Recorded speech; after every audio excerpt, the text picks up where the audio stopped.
All right, we are back with another script reading edition for Camp Crash, the web series that we'd like to continue to produce, but can't right now because of COVID-19.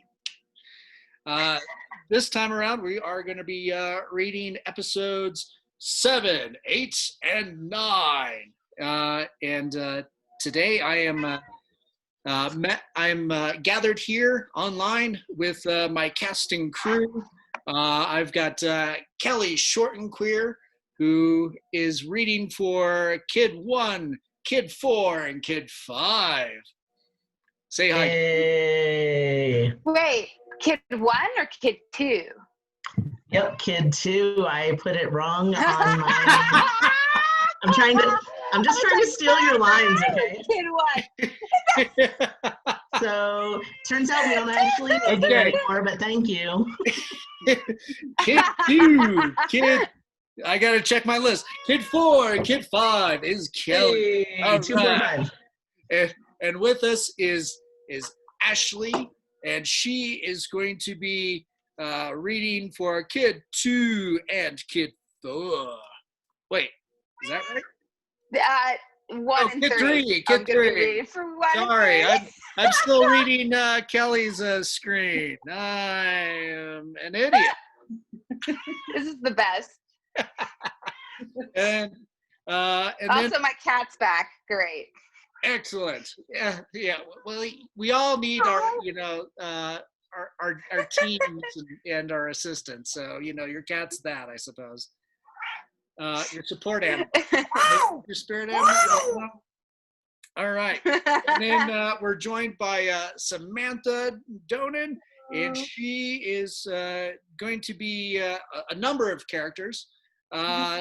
Cocular Rectus Dragon, which is the main villain. There you go. There's a visual representation. And the Dino Overgunder. Sorry. Dino Overgunder.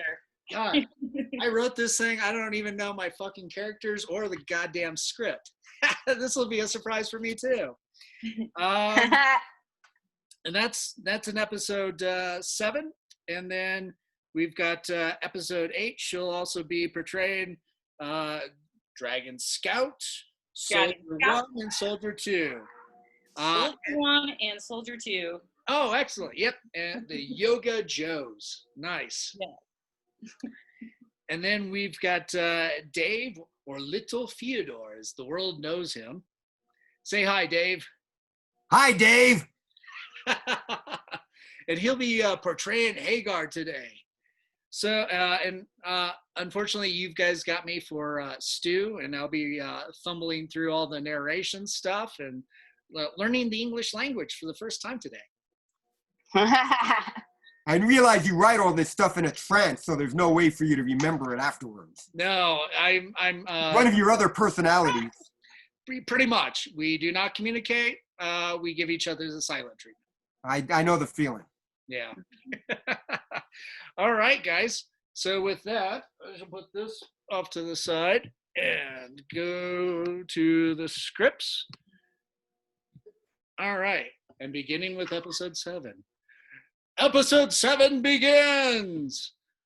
From nowhere, a sword takes out a stilt leg of the dragon. Fucking mother! It is Hagar T. Mangtooth. The dragon is down. Hagar tends to Stu as the Night Mutilator and Dino Overgunder move in to kill the dragon with their rubber band hand cannon. Hagar holds up Stu's head, trying to comfort the dying warrior. You're fine. Looking great. Stu spits up blood. He does not look fine, clearly. You have so much life. To the flesh wound. Hagar gets a splatter of blood on his face. Oh. He reacts in kind while still holding Stu's head. The kids come running up. They seem a little more tattered they have clearly seen some action. Good, Hagar. Find a way to end this war. You slayed the dragon. Hagar continues, holding Stu's head. The sense of urgency hangs on Hagar's troubled brow. Speak not, great mongoose. Stu gasps for air. The kids have now encircled Stu and Hagar. They are all concerned that their afternoon companion is about to expire. Hang in there, kitten. Yes, I will not let this kitten expire. No quiet night will you go into. The kids become teary-eyed. Don't die. In the background, the wounded dragon, and out of the dragon get up. The fuck am I writing? She begins kicking the ass of the Night Mutilator and the Dino Overgunder. Hagar continues sobbing over Stu. Stu exhales. Life has gone from Stu's body. Hagar gently lays down Stu's head onto the dirt. A deathly fart also exhales from Stu's bowels. The kids react in disgust. To the death rattle. Hagar takes up Stu's sword. Hagar rises. Return. Oh, just a second. No problem. Return his body to the earth. Allow him to become stardust again. Hagar turns to the direction of the dragon, beating the shit out of the Night Mutilator, and walks to confront her. The Dino Overgunder is unconscious on the ground. The kids stand looking at each other and Stu's lifeless body. They're still sobbing. What the hell do we do? This shit shouldn't. Quiet. Shut up. We need to bury him. We don't have a shovel. Kid 2 wails. Ah! The kids look at Kid 2. They realize this is life and death. Kill or be killed. Shitty summer camp. A rush of dirt gets kicked up by all of the kids' feet as they rush covering Stu. In the background, Hagar and the dragon come to blows as the Dino Overgunder and the Night Mutilator lie battered and unconscious in the dirt. The kids finish burying Stu in a thin layer of dirt, then shuffle off with their makeshift weapons to back up Hagar, wiping the tears from their faces. Kill the dragon! The dragon turns her attention to the kids. Hagar, ready to strike, gives pause, then turns towards the kids. Death to the motherfucking dragon! dragons. Tisk. The performer runs away. The dragon. Hagar relaxes his posture. The kids come upon Hagar. The kids are out of breath. Catching their breath, Kid 2 makes a suggestion. These life and death scenarios need to be met with orange slices at the end. The end has not come for some of us. It'll be here soon. Sorry. That's you, not me. It'll be here soon enough, right? Kid 4 turns to the Night Mutilator and the Dino Overgunder. What should we do with these scrotums?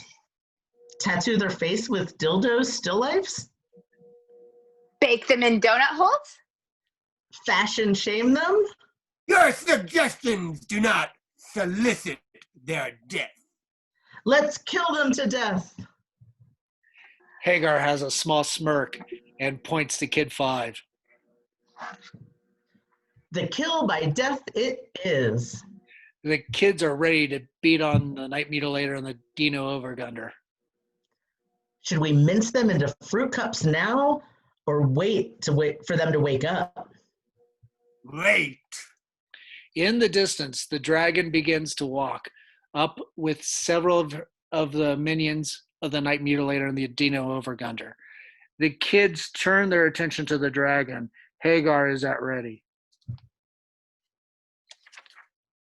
Hagar, you right fucked up my leg. Look at that. Look at that. You can afford it. You sprout a new one, demon. You mean dragon, and there will be no phantom limb for me this day. Shit, it's on. Was it ever off? Night Mutilator, Dino Overgunder, arise, arise, arise! The Dino Overgunder and the Night Mutilator stand up slow and haggardly. The kids are unnerved. When did we become Beetlejuice? The Night Mutilator is a little weirded out as to what is developing. That's not how that works. Us gonzos free to jet? We gonna skull fuck these punchlines, Hagar? Soon we will proper fuck their skull fuck faces. Soon into bloody paste fuck powder. The kids look at each other, questioning Hagar's phrasing on their face. Hagar, damn. The Night Mutilator and the Dino Overgunder scurry to their troops, now with the dragon. Dino turns to the dragon. To what do we owe this generosity? The dragon is most dominating.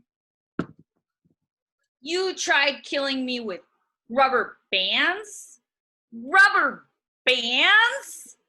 You are children to this stage. I breathe fire and drive spears through my adversaries. Swear allegiance to me, or you will be driven through. The dragon holds out her hand. The Dino Overgunder kisses her hand, pledging his loyalty, and the Night Mutilator watches.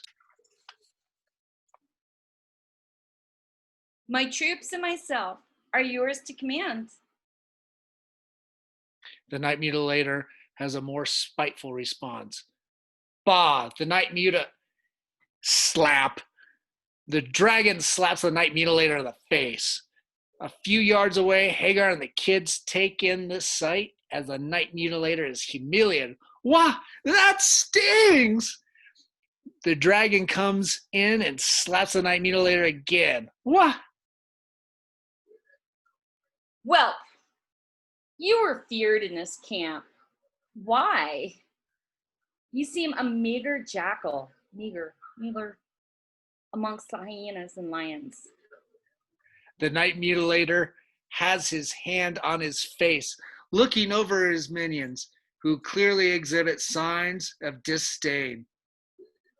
Farrison, the boat! A large man named Farrison carries a large makeshift boat up and places it before the Night Mutilator.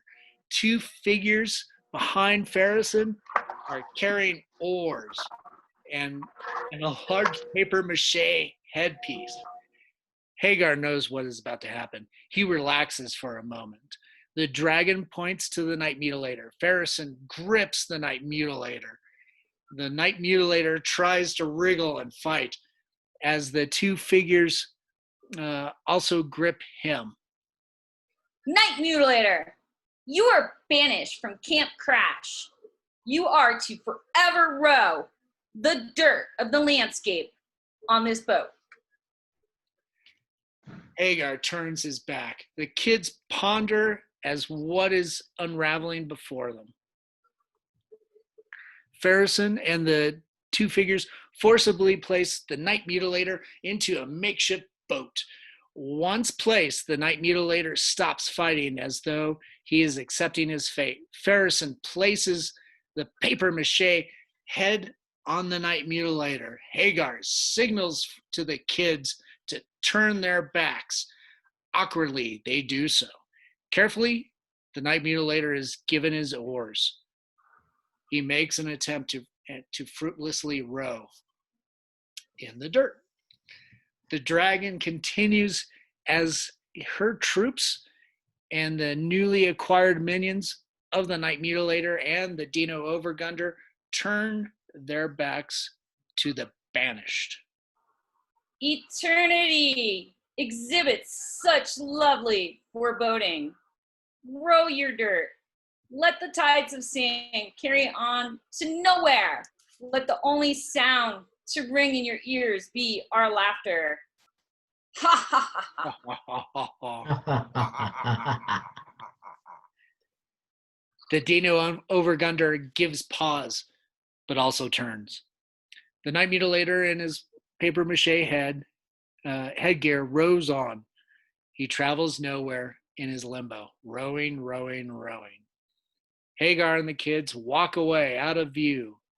So does the dragon and her minions. The Night Mutilator continues rowing, rowing, rowing. The dirt picks up in small clouds. In his makeshift boat, he is the last figure on this stage. From out of view, Kid 3 scurries back up to the Night Mutilator. The Night Mutilator continues rowing. Kid 3 holds over the banished rower. Kid 3 raises their hand holding a bottle. The bottle comes down, crash, against the back of the papier-mâché head. Crash!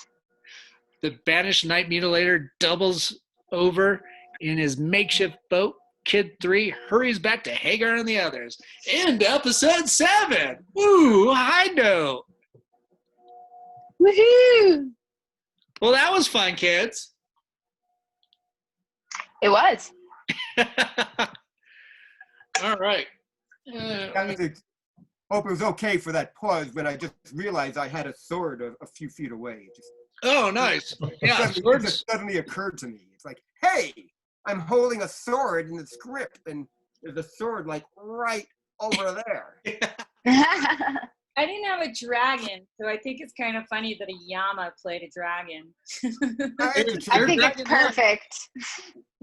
Especially these. Playing with its little neck tassel. Yeah, it's playing with its balls. Nice. I remember those from Solo. Weren't those the little tassels that they keep, Easter egging about? Yeah. For that, and such a minor thing in the Star Wars movies. Mm-hmm. All right.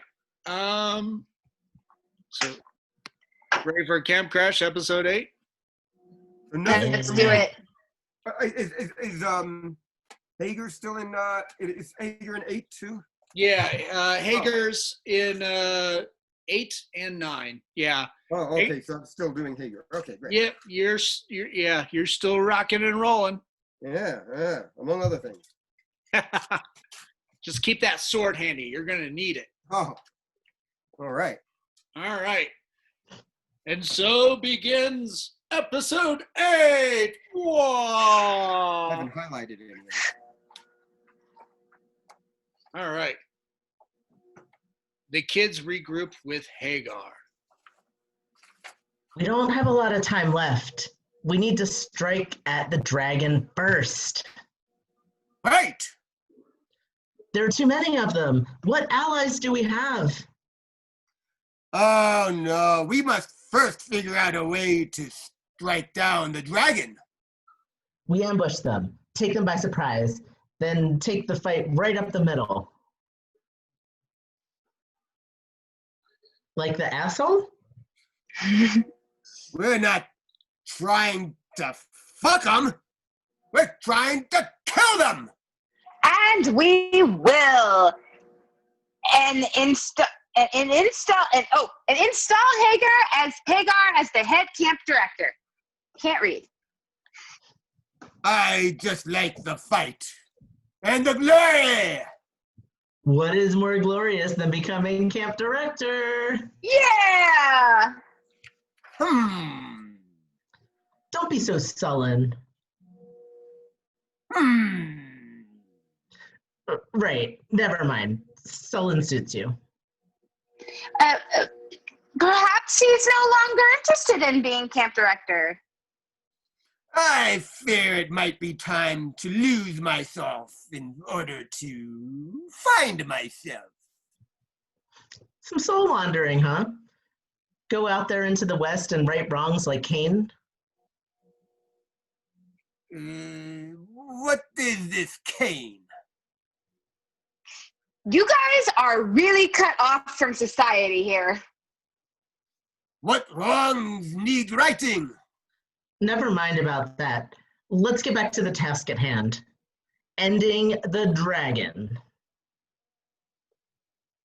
Yes, before a new camp director is named. Okay, but does that really matter anyway? Hagar jumps to his feet, ready to lunge at Kid 1. The other kids quickly hold him back. How dare you! Kid 1 cautions for Hagar's assault. Whoa! All I'm saying is that every day you go through this bloody endeavor of selecting a new camp director. Right. What good is a camp director if they can only be in place for a day? Hagar isn't appeased. Your life is worth more. Hagar storms out, free of the kids. He takes a moment to reflect. The kids stand silent, hoping that Hagar sees their point of view and hoping Hagar doesn't decide to do away with them. Their parents would be so pissed. Hagar turns his head to the sky, taking in its vast body. Hagar turns back to the kids. These ass-up fuckholes shall no longer spew forth hateful semen and subjugate us all in the bondage of their rape machine. The kids respond as if they need to clean out their ears for what they just heard. I think my ears were sexually assaulted. Oh, yay then. To the war horse, we ride upon them. The kids make it over a hill, pulling the mighty warrior that is Hagar T. Mangtooth in a radio flyer wagon that is dubbed his war horse. After a few more steps, Kid 5 stops, wrenches at his back. How does a man of your stature weigh so much? I am the most dense thing on this earth. Kid 5 is too tired to remark. Kid 1 pulls out a set of binoculars and looks off into the distance. Sir, I see the dragon and her men. Stealth, children. We must be silent, like the dead rat under your foot. Kid 2 looks down. Sure enough, there is a dead rat under their foot. Eek! A mouse! Hush. Hagar turns to Kid 1. Have we been made? Negative. Here's the plan. A montage going between Hagar's description of the plan and an actual setup and execution of the plan follows. The kids are gathered around Hagar as he continues. The dragon's forces are here. Hagar points to an area unseen. We want to bring them out over here. Hagar points to a semi-open area on his modified coloring book map that was probably from a golden corral. Won't they know it's a trap? Yes, the dragon is clever. She'll let expendable foot soldiers chase after us. Cut to Kid 3 in an opening while opening a soda. The soda explodes with carbonation. This draws the attention of 3 of the dragon scouts. Kid 3 acts surprised.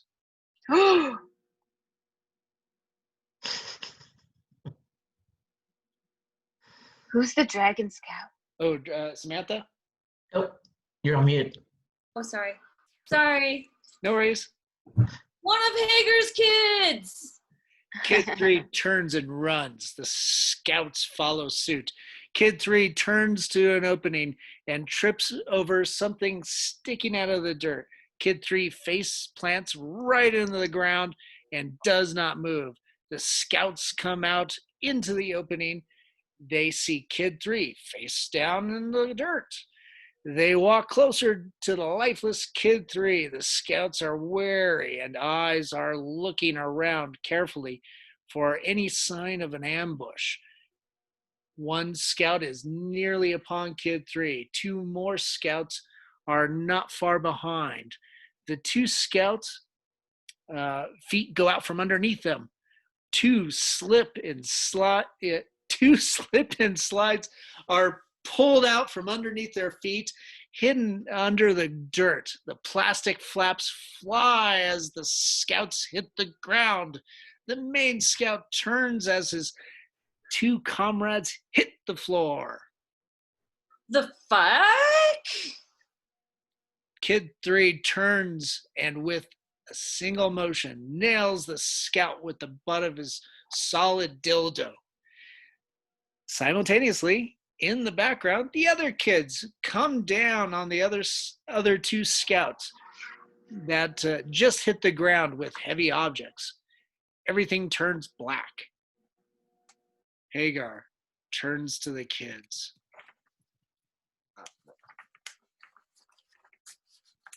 3 down, 14 to go. The kids nod. Show Fair enough. enough.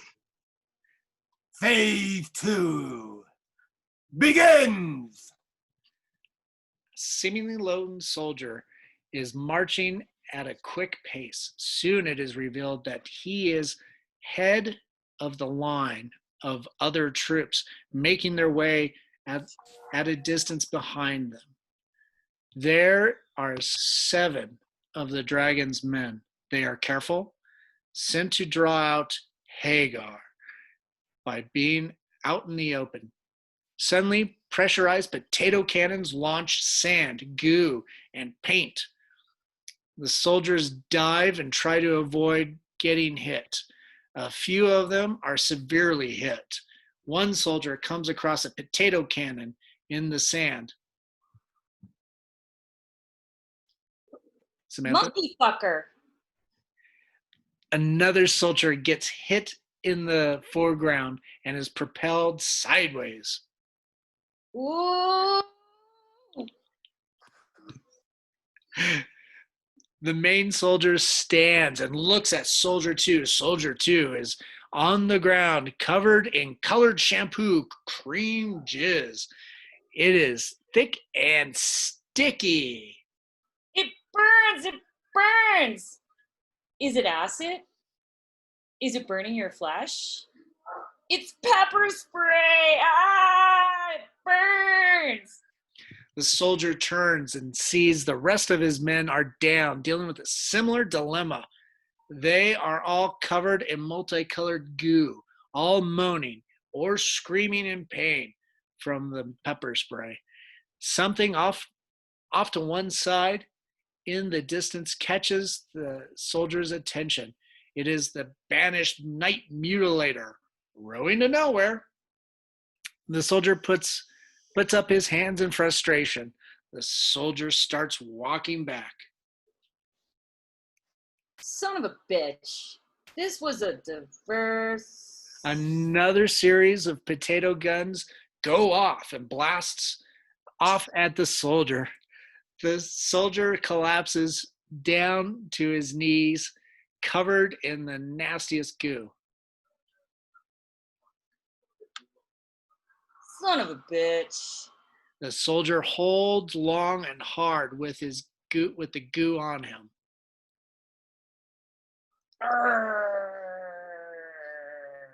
The soldier looks down at his hands. He then looks around. Huh? The soldier tries to wipe the goo off himself. It isn't coming off. He tries, he continues to try so hard, nothing. Just frustration in the mess. Ugh. The soldier is just making a bigger mess. The soldier looks around as if to seek out help. Huh? The soldier smacks his lips. Hmm. The goo has a flavor to it. He finds at least pleasing. He decides to eat the goo off. Soldiers go into town, slurping and eating and licking away. The soldier licks off a handful.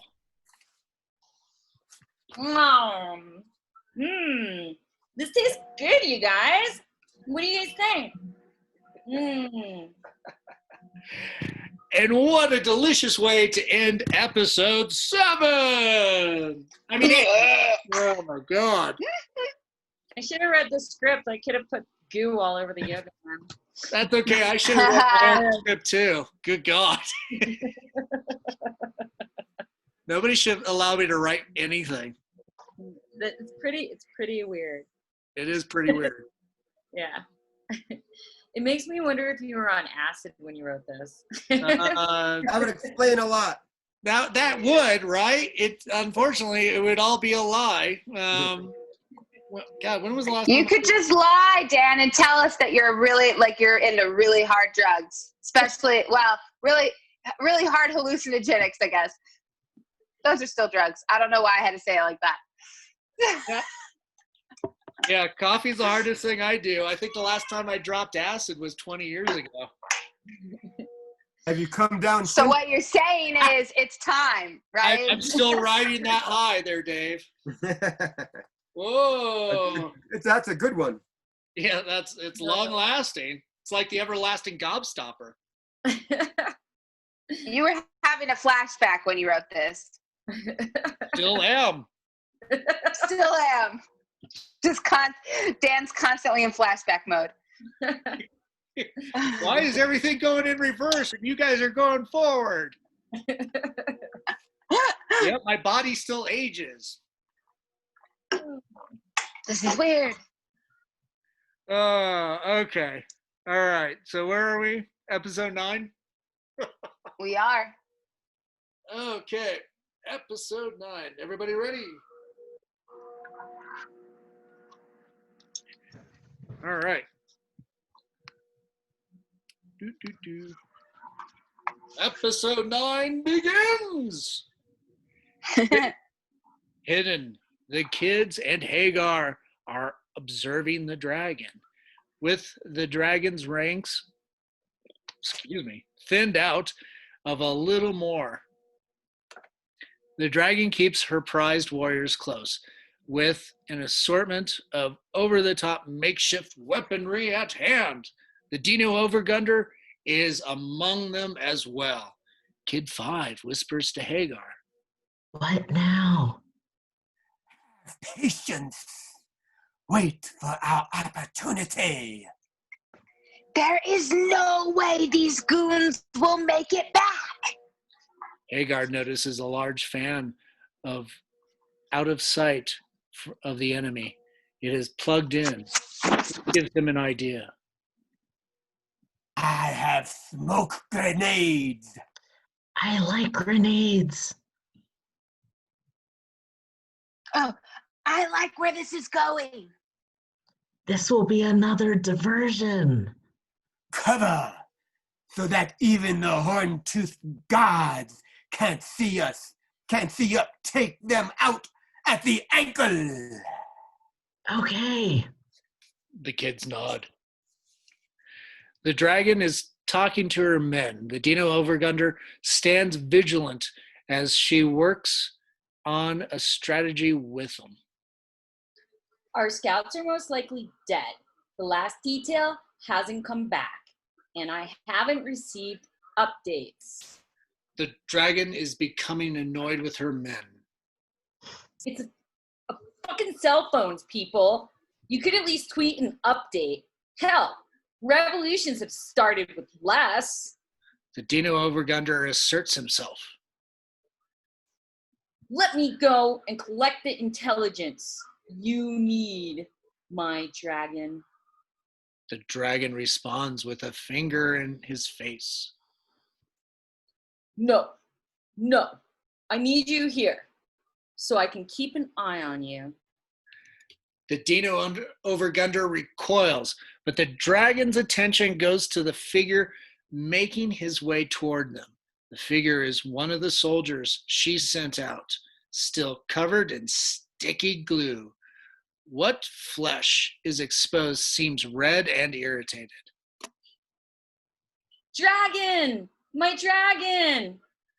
The soldier comes close. The dragon, the Dino Overgunder, and the other warriors are a little perplexed at what they see. The soldier is a big, sticky mess. They back up.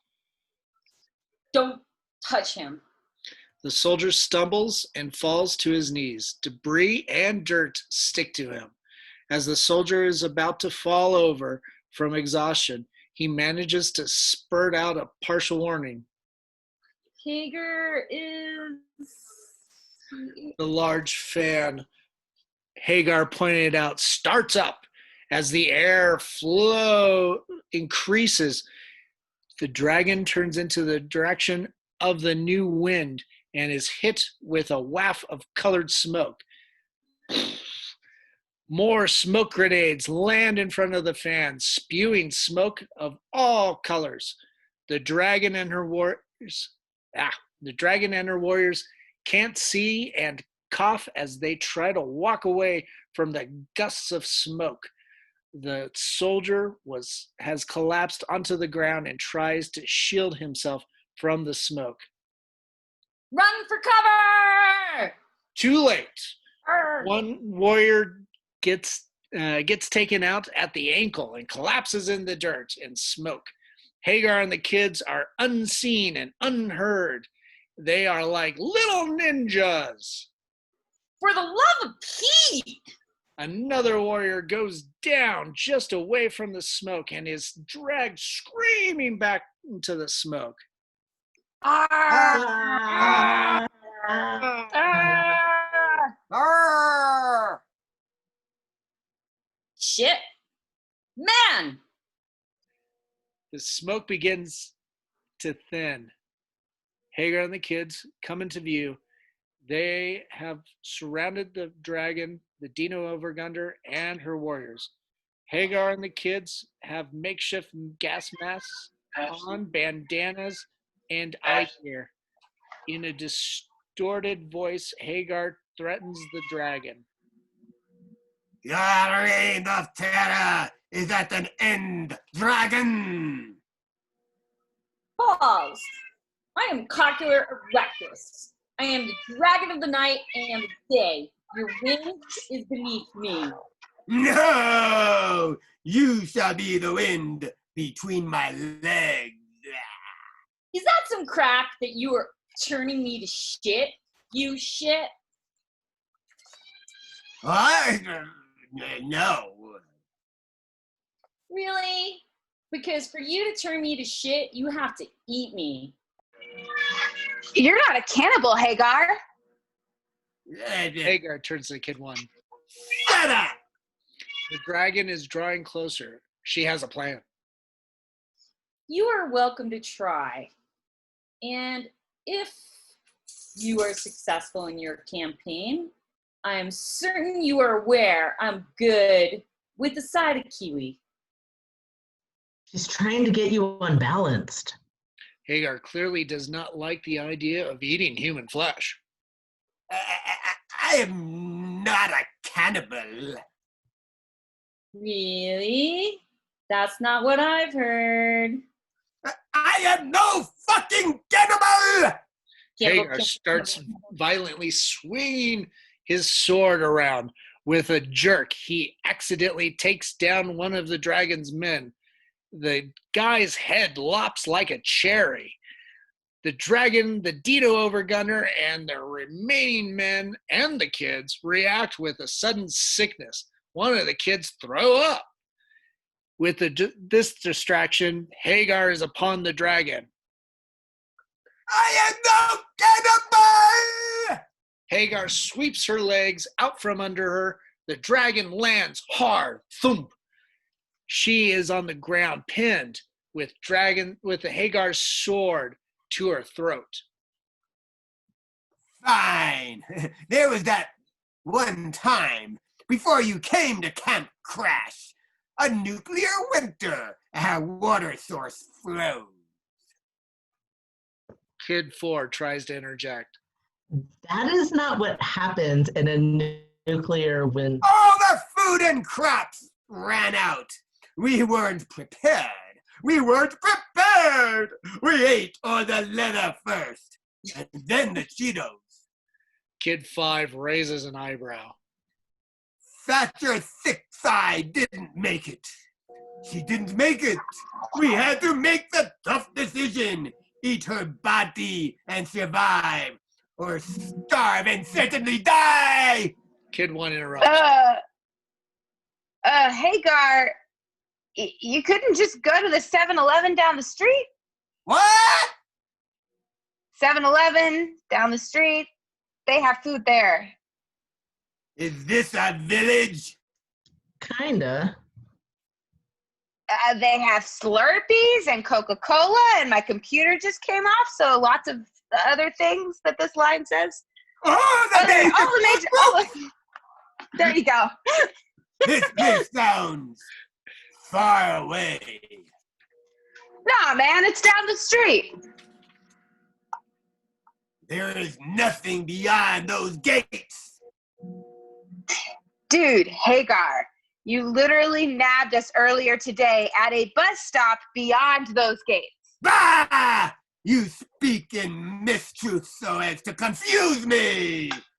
Let memories alone to create their own mistruths. Can you let me up?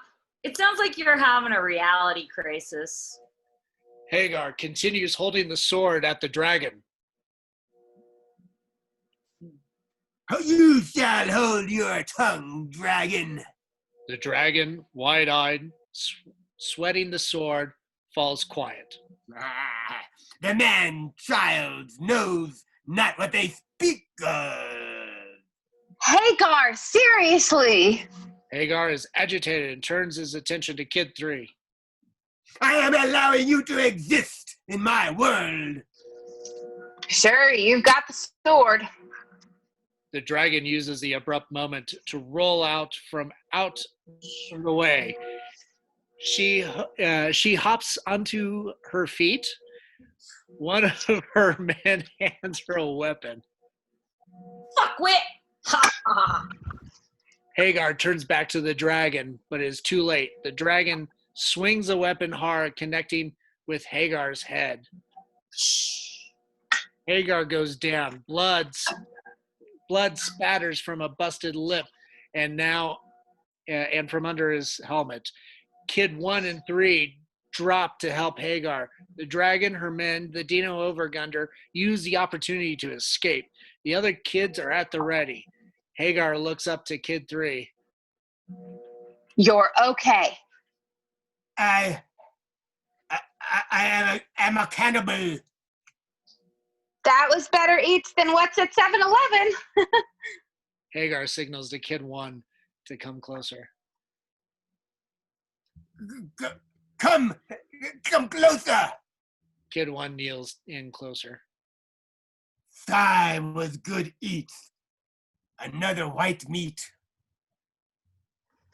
Let's put a pin on that bullshit. The dragon has exited. Hagar is up. Kid 1 and 3 follow suit. We've got them where they want us. Hagar spits out some blood. Where we want them. Precisely! Gang, to arms. No running. I do not need any twisted ankles. Should we set brush fires and scorch them out? Nay, nay! The local fire department frowns on infernos. What the fuck does that? Okay. I don't know what that's to me. At this point, the kids are most focused on the task at hand, bringing down the dragon, then reaffirming the absurdity of the world they find themselves in. Hagar turns to the sky and thunders out a war cry. Baby Ruth! Hagar and the kids head out into the distant plain to track down the dragon. Well, at least you didn't call out spoon or something. We had a meeting last week. Camp Crash voted on Baby Ruth being the assembly cause. Why not Camp Crash a symbol? Hagar nods. Oh yeah, that is good. Yeah, Nice and simple, clean. yeah. Onward and upward. And with that, episode 9 ends. See, I read that. You did so good. Oh, literally. So proud. So proud. I got to go back to the first grade. Jesus Christ. That was fun. I don't know why that fire department inferno line cracked me up so much. But. It's pretty funny given like all the circumstances of what's happening. Yeah. Worried about the fire department all of a sudden. Yeah, all of a sudden it's like now we're respectful. Yeah. Yeah, you've got people like exploding, you've got like dragons and shit, and you're like worried about the fire department. Yeah, Right, like right. you didn't know what Great existential dilemma of what is real all of a and sudden what is you not. know what the fire department is. Yeah. Yeah, pretty gonzo. Yeah, clearly I haven't come down off of that high from 20 years ago. Clearly. I'm still sniffing Sharpie. How many episodes are there to go? After this, we've got 10 and 11. That's it. That's it. So Nice. that means next week. Yeah. Assuming it happens next week. What's that? Yeah, Assuming it happens next week, like it's supposed to. Right. So we've got Dave and Samantha, you're going to be out of town. Yeah. Okay. I will be not available. No problem. Well, we'll see if the other guys can jump on too, and then at the same time, and anybody who's out there watching this, if you guys want to read scripts and stuff, I think this would be a fun platform to, keep doing. If anybody's got some unproduced projects that they just want to share with the world, cool. or not, fuck that. Never mind. Cool. Out there, they're all That's getting cool. real excited. We're blasé here, but they're all excited out there. Cool. All right, guys. Well, I'm gonna go ahead and sign off. Everybody have a safe trip, and I think with that, I should probably stop recording too. Yeah. Okay. Yay. Bye. All right. Thanks again, guys. Goodbye, everyone. All right. Take Bye. care. Bye. Bye. Bye. Till we meet again.